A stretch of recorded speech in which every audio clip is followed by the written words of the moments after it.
Mga anak, huwag na huwag kayong magtatanim ng sama ng loob sa inyong mga magulang. Kahit ano pa ang kanilang nagawang kasalanan, huwag niyo silang lalabanan.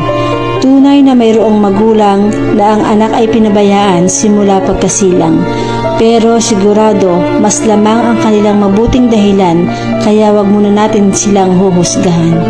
Kapag nasaktan sila sa aspetong emosyonal, iiyak at iiyak sila sa kipaghatian. Walang humpay na pagsisisi sa kanilang sarili ang kanilang mararamdaman.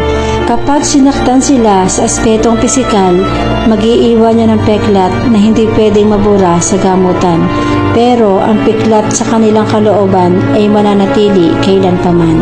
Magagamot ang sugat sa katawan, pero ang sugat sa kanilang kalooban, maghihilom man ay tiyak na matatagalan. Kaya anak, sana ito'y iyong mabasa o mapakinggan.